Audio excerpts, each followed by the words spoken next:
Hello again, everyone, and welcome to another episode of Outside the Echo Chamber, coming to you from inside the state capitol. We are shooting this on Saturday, the final day of session. Still a lot of work to get through before we get to midnight.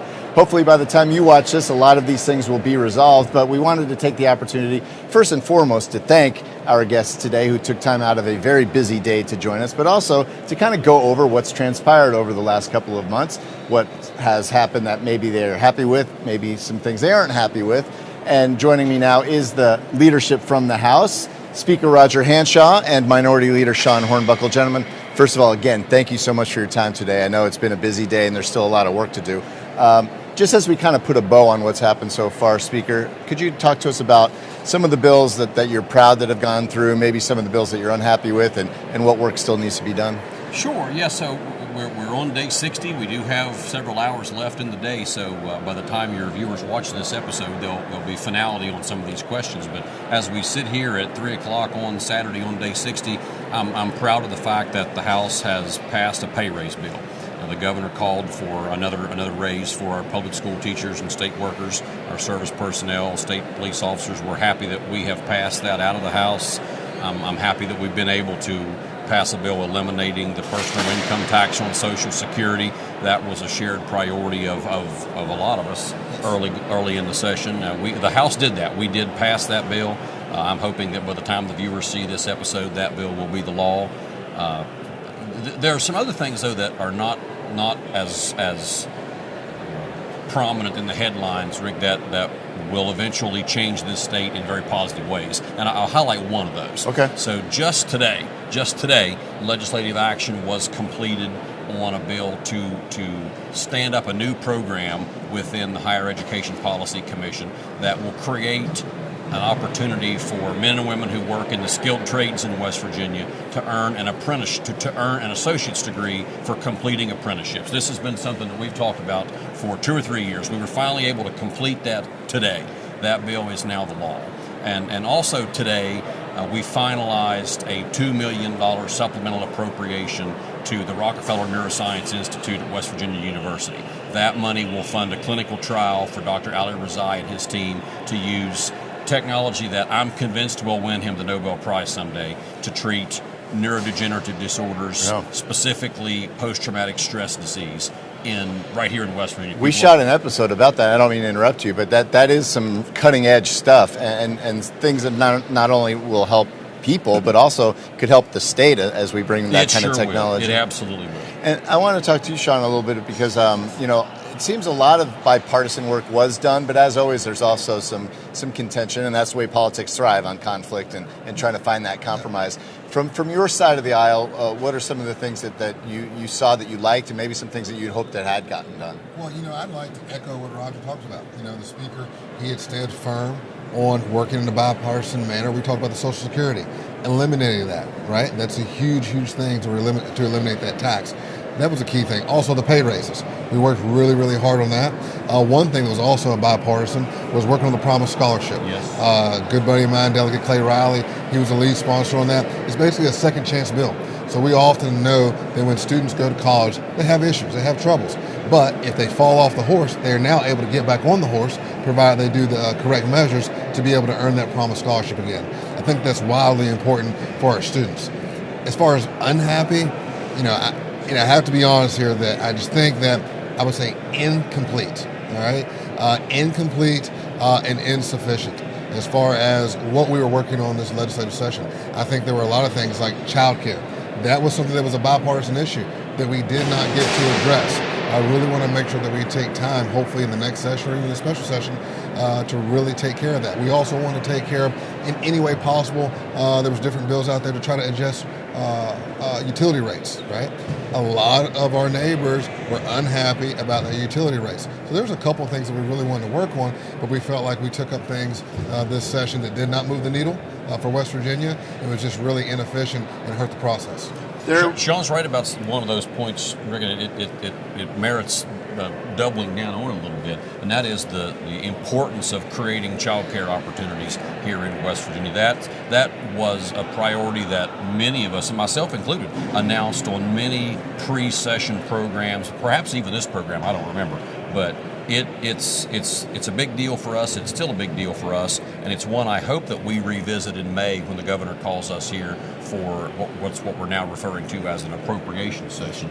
Just this week, the federal government finalized a federal rule that places some parameters on how we as a state, how all states, not just West Virginia, how states have to pay for and support child care centers here in not just West Virginia, but around the country, whether it's based on an attendance model or an enrollment model. We've done a lot of work on what the cost differential is between those things. We want to put some money into that, and I fully expect that we will. Now, a lot of these bills that had a lot of people talking were cuts for revenue, tax breaks and things like that will cut the revenue.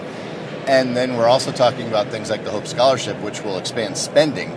How do you reconcile those two things? And I know that the economy in West Virginia seems to be doing well and perhaps getting better, but is there a point where you have to start making a decision about, okay, it might not last forever, so we have to be careful about cutting revenue and increasing spending? I mean, I think we got to be a little bit more fiscally responsible.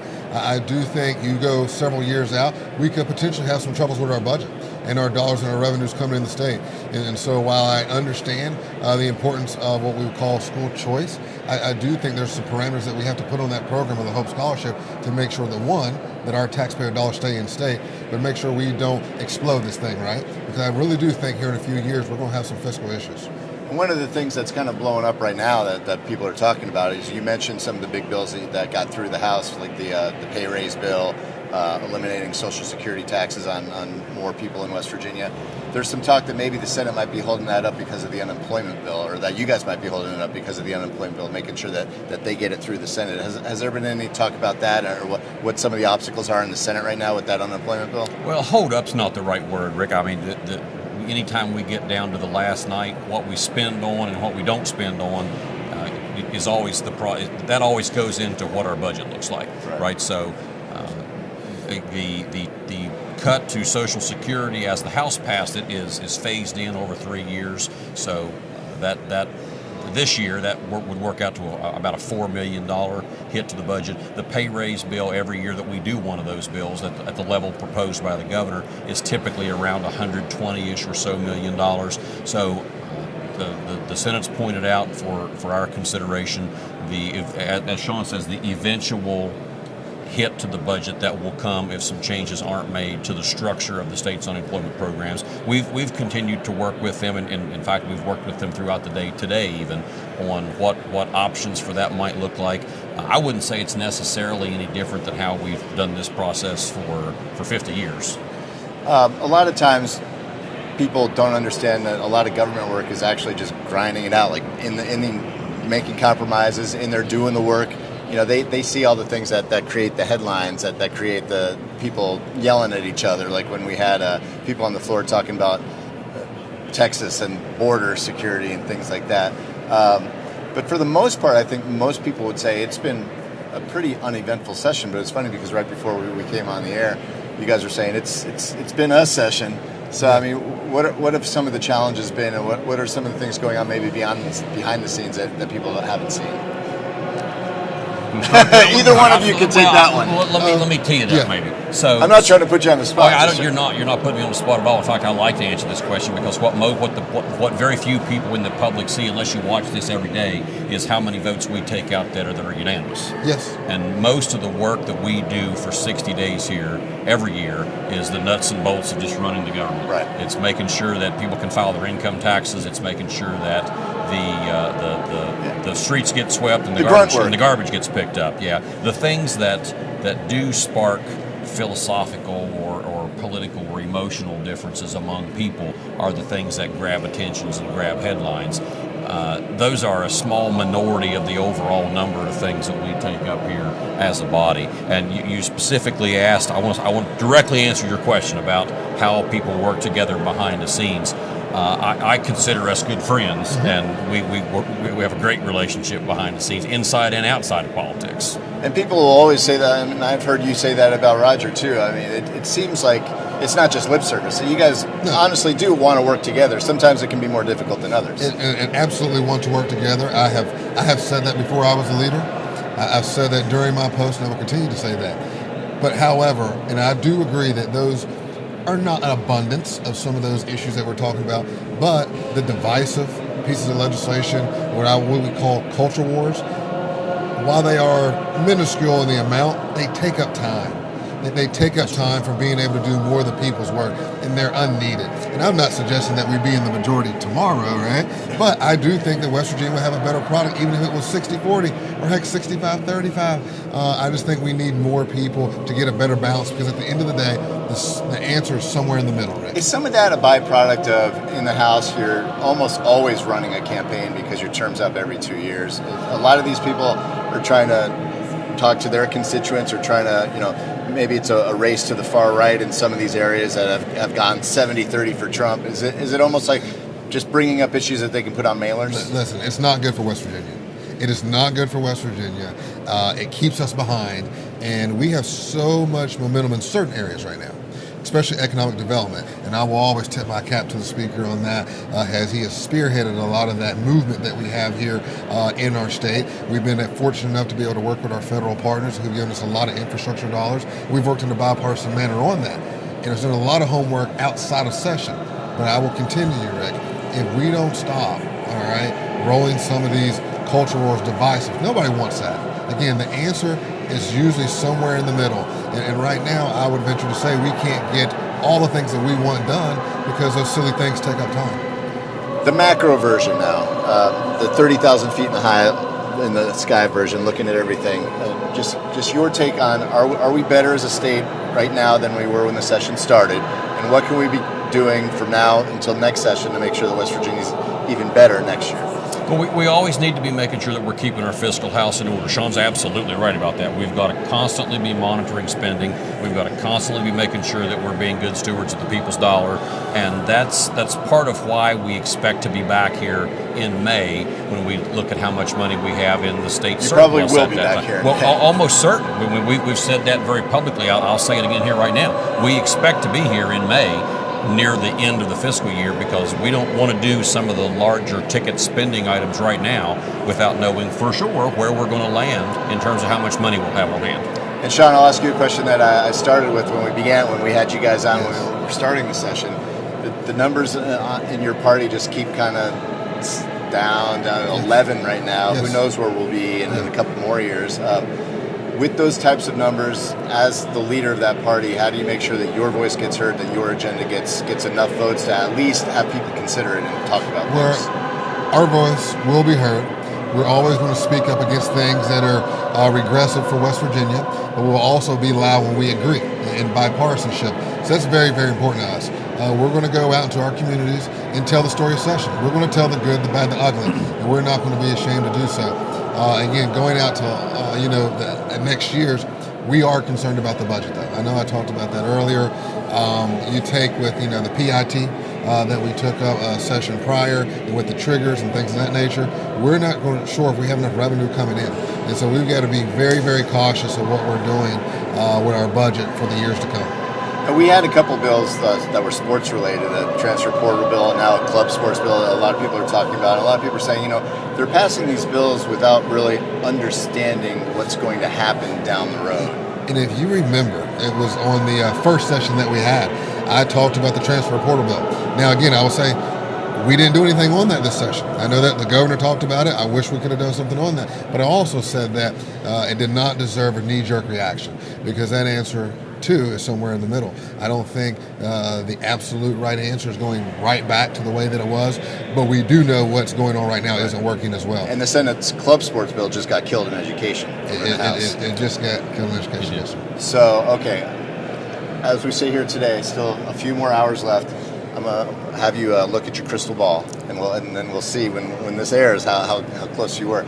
What's the one thing that you're hopeful will get done today that maybe people are thinking won't, and maybe vice versa? What are you fearful for that won't get done that you think should? Well, the most important responsibility we have as a legislature is to pass a budget. And as we sit here at now 3:30 on Saturday afternoon, we have not yet finalized that budget. So the most important thing to me is making sure we end the day hopefully having done that. And Sean, I'll give you the final word. How happy are you with the 2024 session as a whole? As a whole, I'm in the middle. I'm in the middle.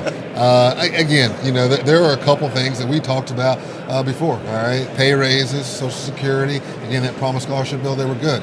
But for the state of West Virginia, I just feel like there's too many divisive issues that come before us that doesn't allow us to work for all the people of West Virginia. Well, you will be working till midnight tonight, so I'll let you guys get back to work. Thank you for your time so much. We really appreciate you taking the effort to come out here and to speak to us about issues that matter to people, so that means a lot. Thank you. Sean Hornbuckle, Speaker Roger Hanshaw, thank you, gentlemen. We'll be right back with more Outside the Echo Chamber after this. Are you ready to unlock a future filled with remarkable pay, unbeatable benefits, and unparalleled satisfaction? Imagine embarking on a journey that offers you a college-level education without the weight of debt, all while earning a steady income. Look no further than the West Virginia Building and Construction Trades Apprenticeship Programs. Join us, and together, let's build a future that's brighter and stronger. Go to actwv.org to apply today. The West Virginia Building and Construction Trades, where the future is. At CAMC, our focus has always been on building better healthcare for you. Our new Center for Learning and Research combines cutting-edge technology with hands-on experience for physicians, nurses, and other caregivers. Using specially designed simulation rooms and robotics with expert instruction, our learners expand their expertise. Because you deserve the most advanced care possible, now and in the years to come. Welcome to the future of medicine. Fair warning, if you go after our kids and young people, I'm coming after you. As governor, I'll see to it that fentanyl dealers get a mandatory life sentence, and I'll put human traffickers behind bars for life. To help our communities hire and retain the best first responders, I'll increase pay and benefits, and we'll provide better training for our police and our firefighters and our EMS, the ones who put their lives on the line to protect ours.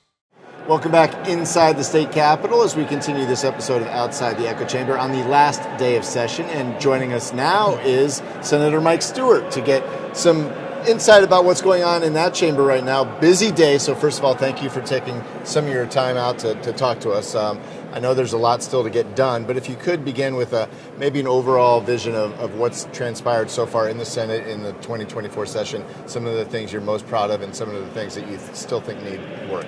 Well, let's say this. The legislature's done great work over a number of the most recent years in terms of substantial drops in income tax. And so it'd be unrealistic to think that every year we can come here and cut income taxes by 25%. Sure. But there's important legislation that's in the process of being passed. Much of it gets passed on that final day because there has to be agreement between the House and the Senate.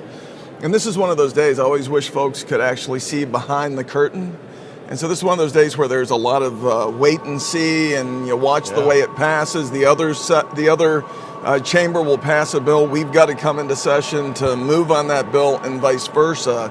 But there could be some big things happen this year. I can't predict it. Right. But we could well see some critical move on unemployment. Well, that's a big thing, because when people, by the time they see this, will probably have some resolution. But as we stand right now, that's a holdup right now in the Senate, that unemployment bill. And there's some talk that people in the House want to make sure that gets through so that it doesn't hold up other things. The machinations of government, there's always give and take, and there's always deals being made, and even to the last second. There will, and I'll say this, that it is a give and take, and so there's no perfect resolution from one side to the other. One side can't dictate to the other. Sure. I think if one side presumes the other's dictating to it, it causes everything to fall apart.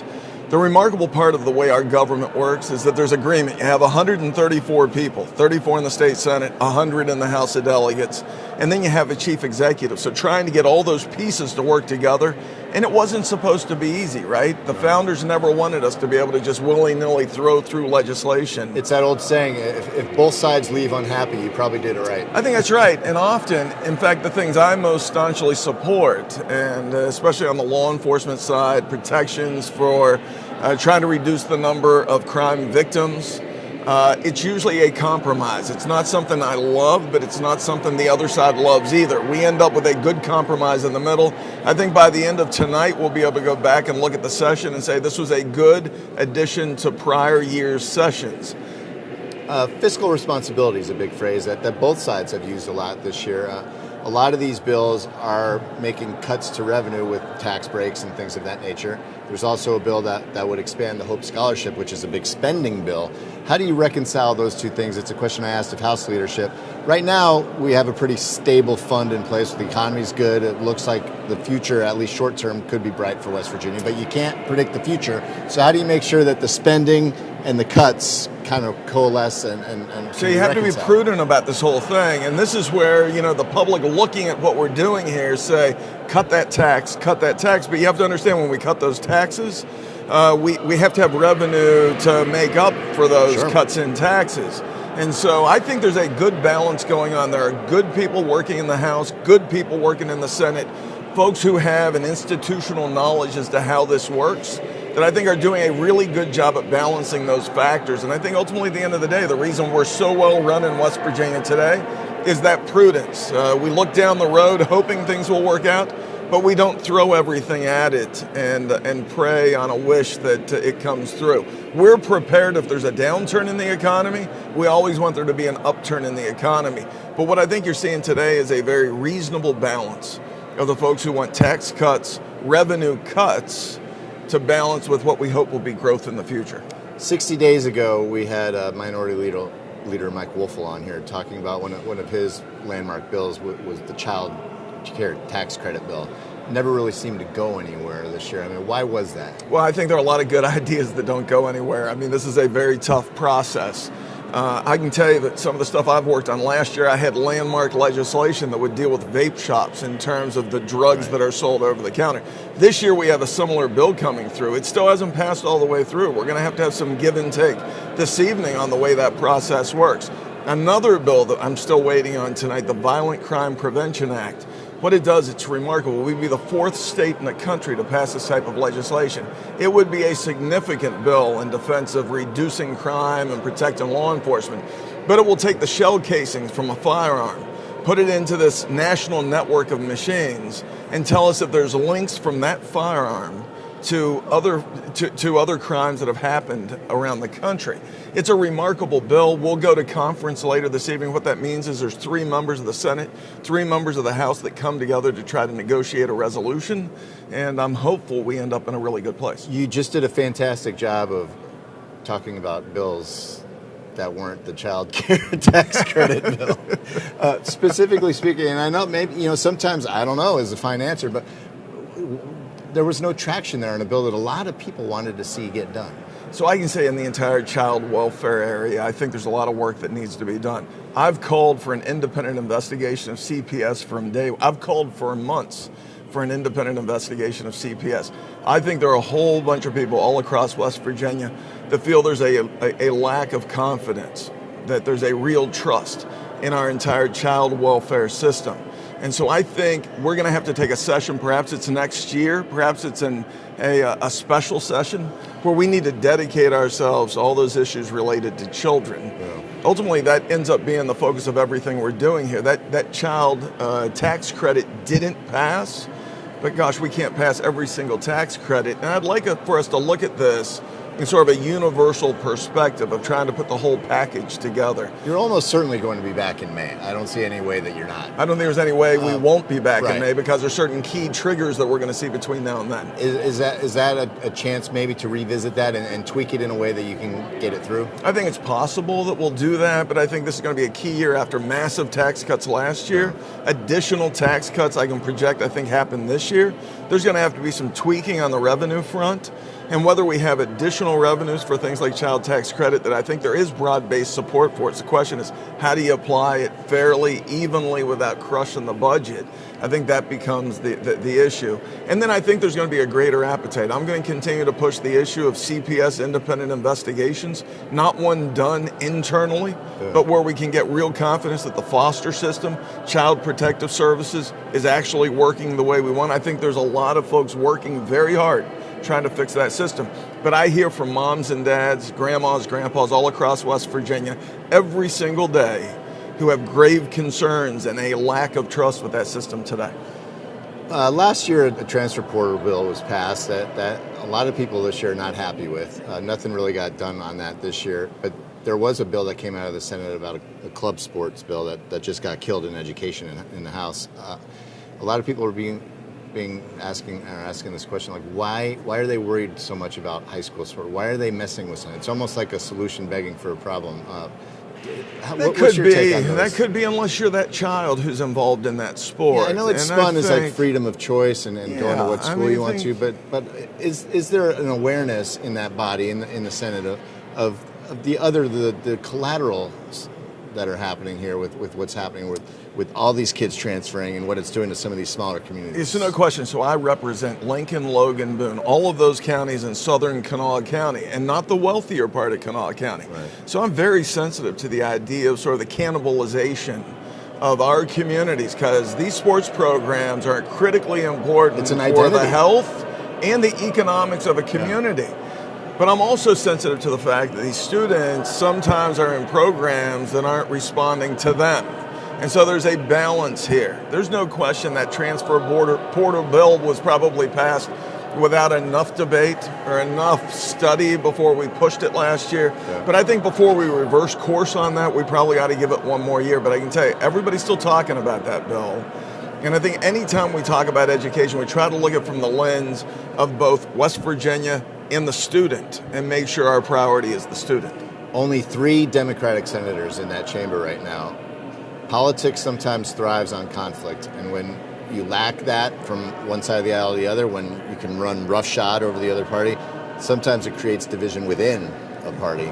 Have you seen any fracturing in the Republican Party this year, or are we creating factions? Well, there's no question within the state Senate, I think within the House of Delegates, when you have 31 of 34 Republican state senators, every one of us have a difference of opinion in terms of specific legislation.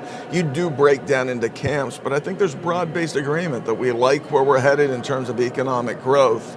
It may not be as conservative or as not conservative as some may like, but I think we got broad agreement. I think at the end of this electoral session, we're going to try to see if we can't reduce those 3 state senators down to 1 or 2, and it could well happen. Is that healthy? It's remarkable. Is that healthy? I don't know that it's healthy. Listen, I trust voters, and I think there's no question that we're representative of what folks see in Washington, right. And that's a dissatisfaction with the Democrat Party.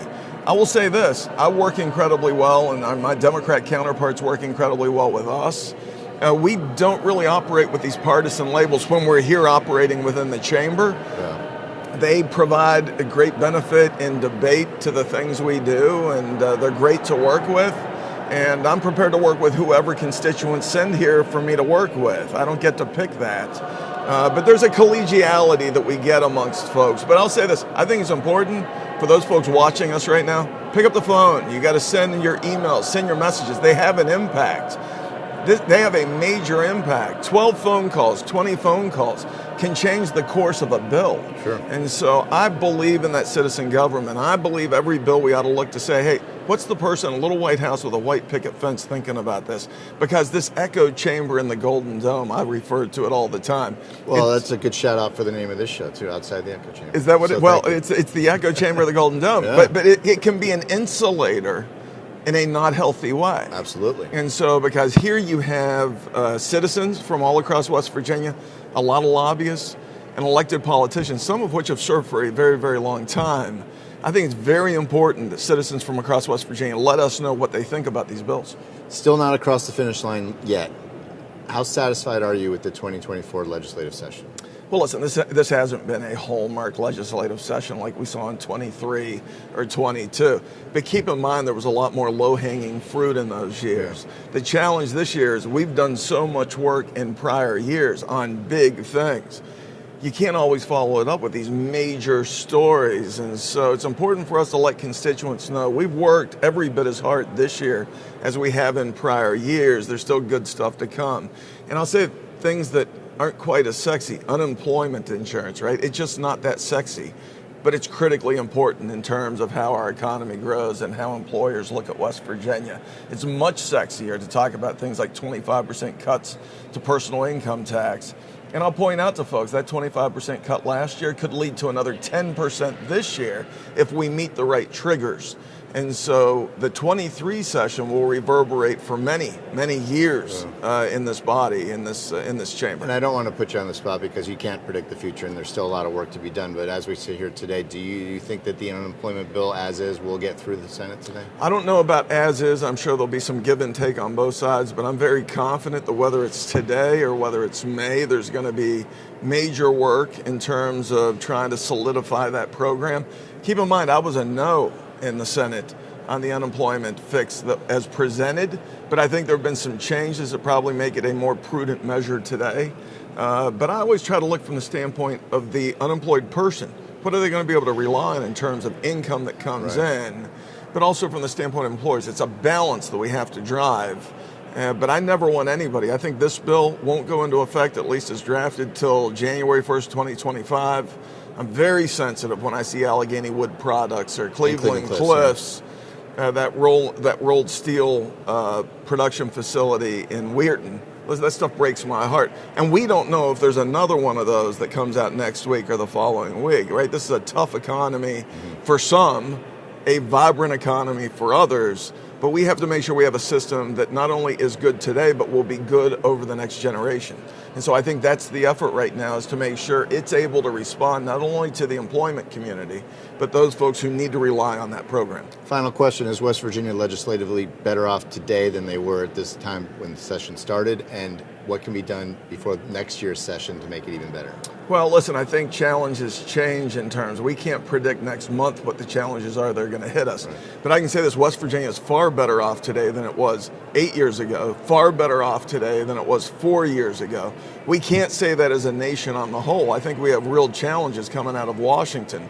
But I think this body's done a great job in terms of responding to those pressures from the EPA and others that have been hitting down on West Virginia real hard. But I think we're far better off today than we were at the beginning of the session. We haven't seen those massive, large landmark bills, but you can't do that every single year. And so I think, one step forward is a good thing. And this year, instead of giant leaps, it may be a step, 2 steps, maybe there's a step back, but I think on the whole, we're moving forward. All right, Senator Mike Stewart, Great, thank you for your time, sir. I'll let you get back to work as we midnight is quickly approaching. Thank you very much. And we'll be right back with more Outside the Echo Chamber after this. At Dutch Miller Automotive, we've grown quite a bit over the last 60 years, but our core principles remain the same. We believe in treating our customers and our team members like friends and family, and we see it as our obligation to give back to all the communities we are so fortunate to do business in. In just West Virginia alone, we've grown from 1 location on the west end of Huntington to 10 rooftops employing more than 500 Mountaineers. Check out the inventory from all of our stores at DutchMillerAuto.com. Dutch Miller Automotive Group, West Virginia proud.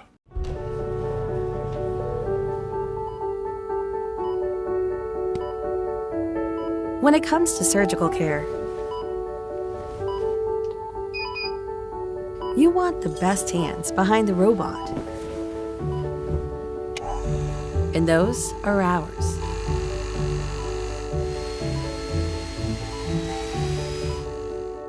Choose Mon Health.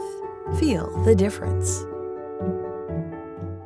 J.B. McCuskey is a lifelong West Virginian who has proudly served the state of West Virginia for years. He's running for Attorney General to keep fighting for our West Virginian values. Vote J.B. McCuskey for Attorney General on May 14th. Welcome back inside the state capitol. That's going to do it for another episode of Outside the Echo Chamber. Again, we shot this on the last day of session as we approach midnight. We asked some questions about what might occur over the next few hours. By the time you're watching this, we'll hopefully have the answers to those questions, but we do want to thank our guests, Senator Mike Stewart, and from the House side, House Speaker Roger Hanshaw and Minority Leader Sean Hornbuckle. And of course, we'd like to thank you for joining us on this episode.